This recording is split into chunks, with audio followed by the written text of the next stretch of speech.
Bem, oitavo ano, como a gente está estudando o continente americano, eu já fiz uma explanação, enviei para vocês uma exploração sobre o continente americano, que é um continente que se divide, né, em três partes. Tem a América do Norte, a América Central e a América do Sul. Essa é uma divisão geográfica. Existe também uma divisão histórica, né, que é a América Anglo-Saxônica e a América Latina. Então, geograficamente falando, nós vamos estudar, né, da seguinte forma: América do Norte, América Central e América do Sul.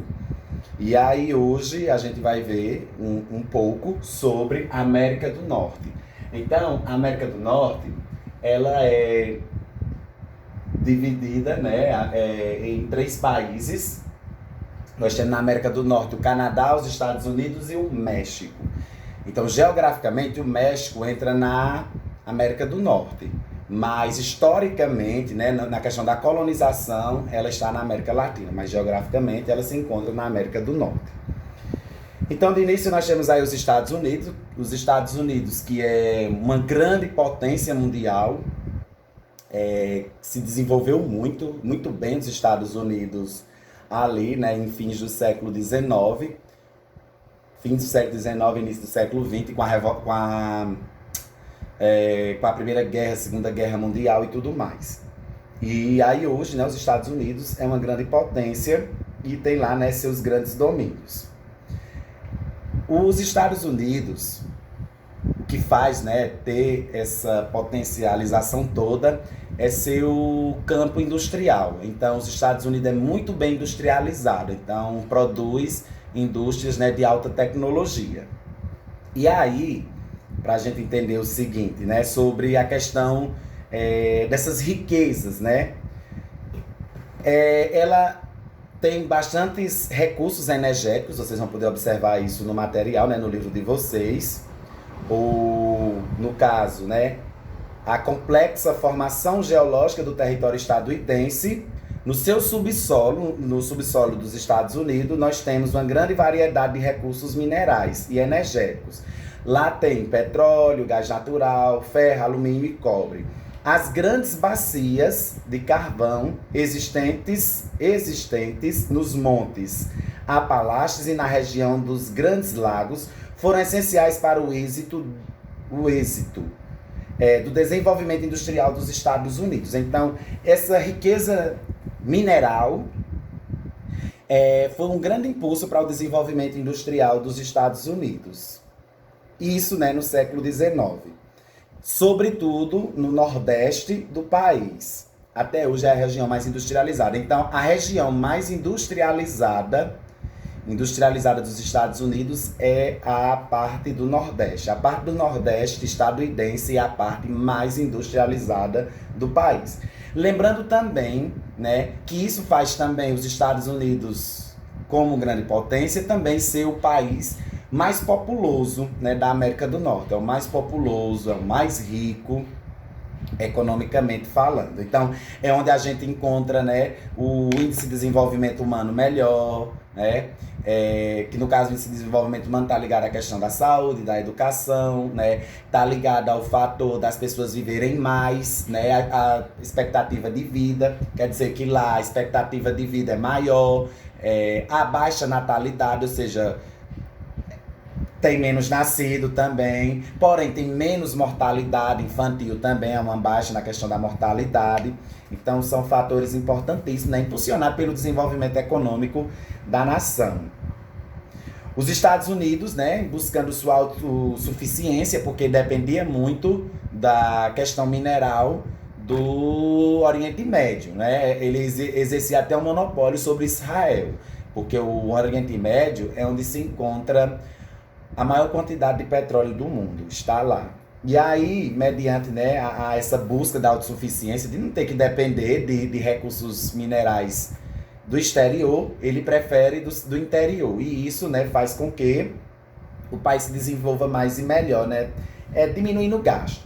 Enquanto os Estados Unidos saem dessa, né, em 2015 a China tomou o lugar dos Estados Unidos como a maior importador mundial de petróleo. Então, antes quem fazia esse trabalho era os Estados Unidos. Mas como os Estados Unidos buscou sua independência, cedeu lugar para a China nesse aspecto. Hoje a China, né, ela está aí brigando, né, entrando já no ranking dos países desenvolvidos. Mas isso é outra história, o foco é os Estados Unidos. A questão ambiental, a gente sabe que também sofre bastante, né, com esse desenvolvimento tecnológico que existe nos Estados Unidos. Agride, né, o meio ambiente por conta da poluição. Voltando a falar também da questão populacional e territorial. Então, a região, né, de maiores densidades demográficas, ou seja, de maiores ocupação, acontece da seguinte forma, ó. Em virtude de condições naturais, existem no país vastos espaços poucos povoados, como o Alasca, que é de clima muito frio. Então, numa localização fria demais, não tem como ter um desenvolvimento populacional. E numa região quente demais, também não tem como ter desenvolvimento populacional. Então, o Alasca é muito frio, as temperaturas são muito baixas, então lá não tem um grande desenvolvimento populacional. Os Estados Unidos é o terceiro país, territorialmente falando, maior do mundo. É o terceiro. Porém, né, ele não é densamente povoado por conta dessas condições climáticas. Continuando. O Arizona, de climas áridos e semiáridos e áreas de relevos montanhosos no oeste. Então, esses aqui, né, no caso, onde há frio, onde há lugares de clima árido e semiárido e lugares de relevos montanhosos nos Estados Unidos, impede que haja, né, povoamento. Aí os lugares que são de povoamento, né, que são bem povoados. No Nordeste encontra-se a maior densidade demográfica, na parte nordeste do país, especialmente na área que abrange as cidades de Boston, Nova York e Washington. E Washington é a capital dos Estados Unidos, né, onde fica lá a Casa Branca, onde o presidente dos Estados Unidos fica. A região dos Grandes Lagos também apresenta grande concentração populacional, com destaque para a cidade de Chicago. Na costa oeste, as cidades com maior densidade demográfica são Seattle, San Diego, São Francisco e Los Angeles. Então, essas, né, são as regiões densamente povoadas dos Estados Unidos. O Nordeste, né, a região de Grandes Lagos, né, como eu falei, e também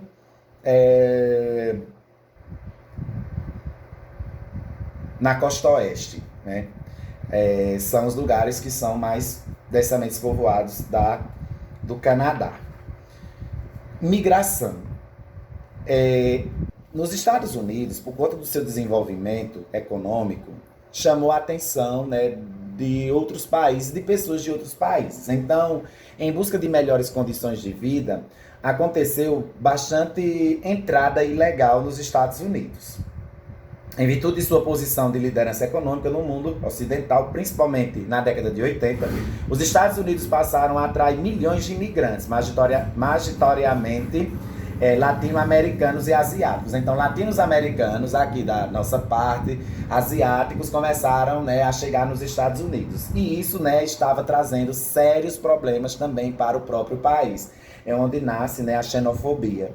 Começa a existir, né, preconceito fora do normal com as pessoas oriundas de outros países. Olha só, para evitar a entrada ilegal pelo México, que acontecia muito, né, como o México tá bem próximo, né, dos Estados Unidos, então acontecia bastante entrada ilegal.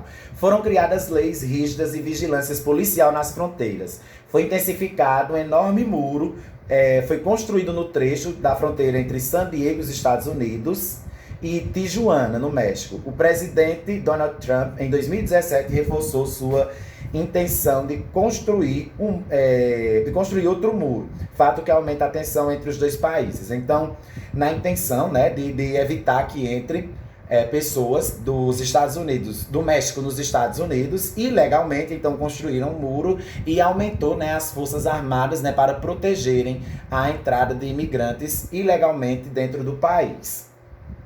A questão racial. Então, não diferente do Brasil, os Estados Unidos vivenciou, né, e vivencia o preconceito racial de cor, né? A gente sabe que todo o continente americano antes dos portugueses chegar, já era habitado por indígenas, né, os povos indígenas, os ameríndios, os povos nativos daqui. E aí, quando os europeus chegaram aqui, começou, né, todo esse preconceito. E aí chegou os negros também para trabalhar, e aí vem, né, todo o preconceito racial. Então, também é um país que enfrenta essas questões, né, de preconceito. A formação territorial, a gente estudou, aliás, nós estamos estudando, né, na história dos Estados Unidos, né, o processo de independência dos Estados Unidos. Como a gente viu lá, né, eram 13 colônias. E os Estados Unidos dependia, né, era uma colônia da Inglaterra, né, francesa e inglesa, né, a América do Norte. É a anglo-saxônica, quer dizer. Então, houve, né, o processo de colonização e, ao mesmo tempo, também o processo de independência do território. Atualmente, os Estados Unidos está dividido em 50 estados. Então, são 50 estados que há nos Estados Unidos. 2 deles não estão em terras contínuas. O Alasca, que é uma península localizada no noroeste do Canadá, e... é verdade. E o arquipélago do Havaí, no Oceano Pacífico. Então, esses são dos Estados Unidos, mas não estão agregados, né, ao território, né?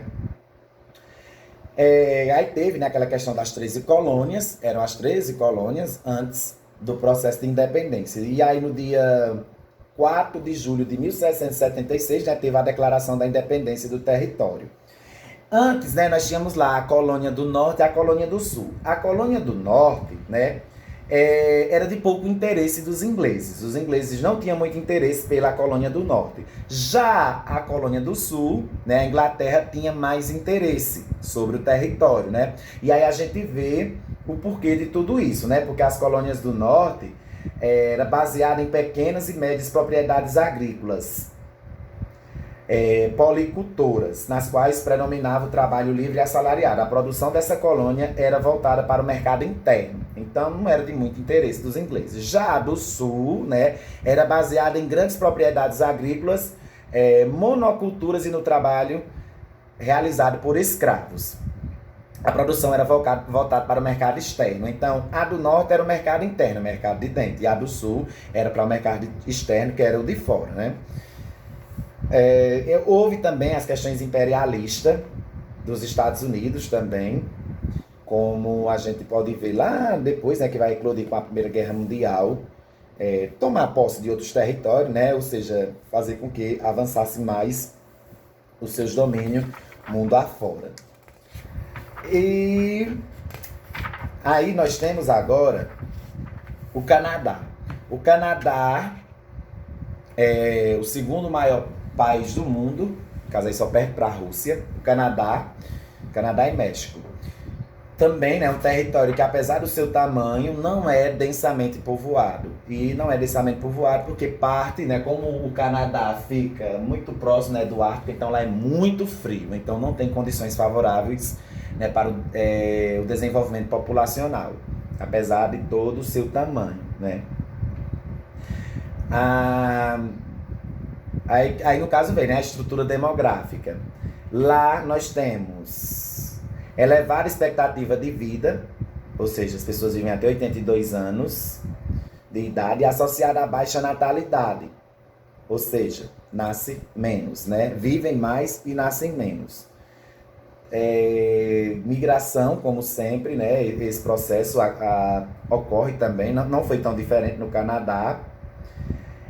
Etnias e línguas, né? Também nós vamos encontrar os grupos étnicos, como eu falei, que do próprios Estados Unidos a gente vê, né, que não fica só o continente americano todinho tem esse processo étnico, racial, como se fala. A economia do Canadá está baseada no extrativismo, que é intenso o extrativismo, agropecuária moderna e altamente produtiva, e industrialização dependente da economia dos Estados Unidos. Então, o Canadá também é um país rico, riquíssimo, independente, né? E que né, tem seus recursos, né, para manter o seu poderio frente ao mundo. Já o México, coitadinho, o México já é um país mais pobre, né? Já por conta também do seu processo de colonização, que foi diferenciado dos outros, como a gente viu lá na história. A população mexicana é formada predominantemente pela miscigenação, ou seja, pela mistura, né, entre ameríndios e descendentes dos colonizadores europeus, né?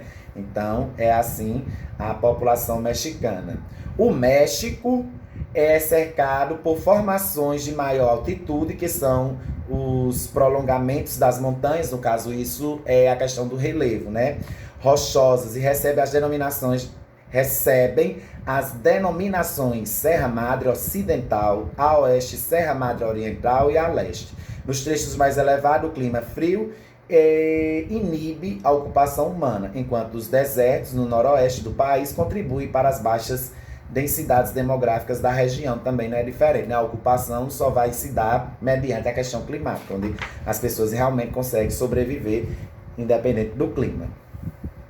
Então, ocorre também, né, o mesmo processo, os processos migratórios, né, que é aquele que os Estados Unidos impedem, né, que o México entre, né, vá penetrando. Lembrando também que uma guerra, um conflito que houve, o México era maior e os Estados Unidos conseguiu, né, tomar parte do território mexicano. O México, olhando no mapa, ele era mais, né, mas aí os Estados Unidos, como ele é o dono do mundo, como diz a história, entre aspas, conseguiu dominar territórios que pertenciam ao México. Aspectos culturais, o México se destaca muito e eles tentam manter, né, a cultura ainda lá dos povos ameríndios. É bem interessante.